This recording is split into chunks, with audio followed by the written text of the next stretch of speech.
Recently as last year, 2007, the current whip of the Republican Party kicked me off of what's called the whip team because I voted against our leadership. Anybody that knows John Shadegg's record knows that John Shadegg is not a party toady. I've fought our leadership, probably more than 99% of the Republicans in Congress.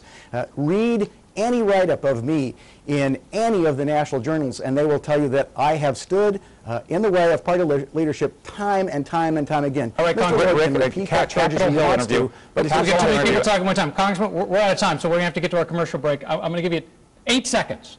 He said, once leadership has decided to do something, it's my duty to support it. Those are John's own words. And he keeps disagreeing with that. We've got to move on. We'll bring up this in the last segment real briefly, okay? Because coming up, we also talk about another major issue that we haven't had a chance to talk to, which is the war on terror. And what do our guests think about the battle in Afghanistan and Iraq?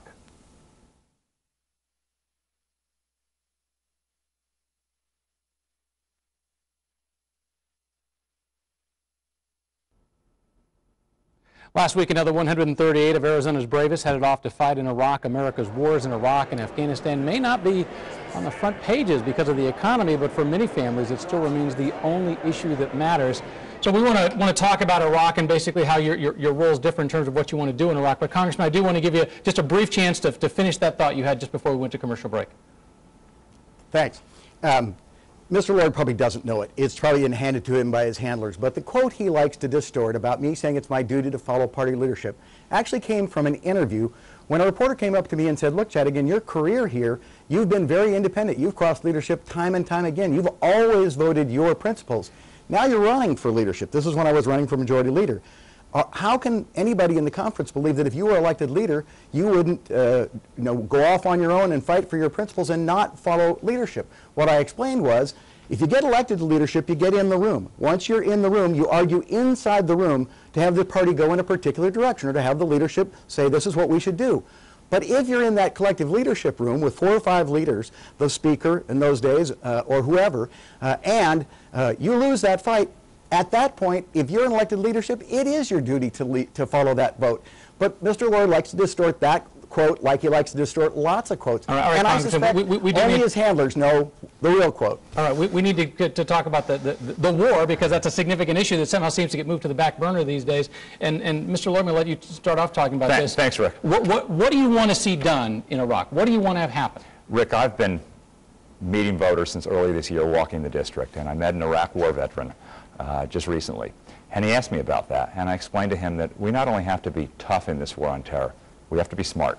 And smart is allocating our resources effectively and not getting distracted, not taking our eye off the ball.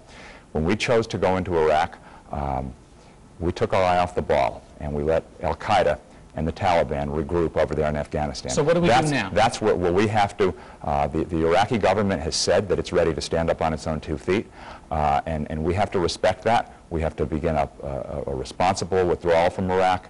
You have a timetable? When do you want it done? Timetable, but with flexibility for conditions on the ground. But we have to strengthen our troops over there in Afghanistan. That's where the real war on terror is. That's where Osama bin Laden is. Congressman? Mr. Lord would like to revise history. He says a timetable without hard deadlines. He already has announced and runs TV commercials saying he would have voted for a bill that would have forced us out of Iraq last March. As a matter of fact, Congressman, let's look forward. Let's not worry about it. Let's look forward and talk about what you want to see happen in the next, with Iraq moving forward. You bet. We have defeated al-Qaeda in Iraq. That is why they have moved to Afghanistan.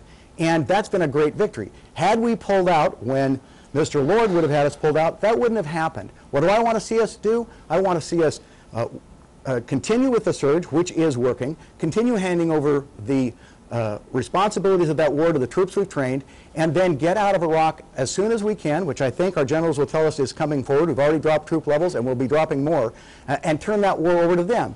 And the notion that is being put forward by Mr. Lord's party that they really wanted to fight in Afghanistan is ridiculous. As soon as we finish in Iraq, they'll pull out of Afghanistan.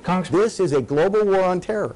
All right, and Mr. Lloyd, I'll give you just 15 seconds to sum up your Well, thought that's on that. nonsense. This speculative nonsense that the Democrats are going to pull out of Afghanistan before we've succeeded there, before we've captured bin Laden or killed him, he's just making stuff up. He's just absolutely making stuff up. No, you actually said vote to get out of Iraq last March. All right, and obviously we can't solve all these problems in one Sunday square up, but we have to move on, and unfortunately we're kind of in with the debate portion of this, I guess you might call it. We are going to give you a chance to give you your final thought, and Congressman, we're going to let you go first since you had to travel the furthest to be here. Go ahead and speak, please. Thank you. Representing the people of Arizona has been the greatest privilege of my life. Every week when I get on a plane to fly back here to Washington, I think about the importance of speaking for the people of Arizona on the issues that confront our nation. I grew up in the shadow of Barry Goldwater because my father managed his campaigns and wrote his speeches. I learned from him that the single most important thing in public life is integrity. It's doing what you believe is right, regardless of the consequences. And I have done that again and again and again. At times, that's meant I've had to cross my leadership, and I've talked about those. I've had to cross my president, and I've done that again. I've turned him down over the telephone. I've fought for lower taxes, less spending, and less government, and less regulation in our lives. Washington hasn't changed me, and it never will. Every night when I walk back from a vote and look back at that Capitol over my shoulder, I get goosebumps. America really is a shining city on the hill, as Ronald Reagan said. With your support, I'll continue to fight for Arizona values here in Washington. I'd appreciate that support, and I ask for your vote. All right, Congressman, thank you so much. Bob Lord, you get the final thought. Thanks, Rick. My wife Tammy and I have lived the American dream. We both were born to modest circumstances, but we were fortunate enough to attend fantastic public schools. We worked hard, we learned, and we built a very good life for ourselves and for our children. But too many Americans believe the American dream is slipping away. If we're going to save the American dream for our children and our grandchildren, we must make fundamental changes in Washington. That's why I'm running for Congress. I hope I can count on your support in November. Thank you very much. Mr. Lloyd, thank you for coming down to the studio. We appreciate it. Congressman Shadegg, thank you for using the miracle of modern technology to appear from Washington. We appreciate that as well.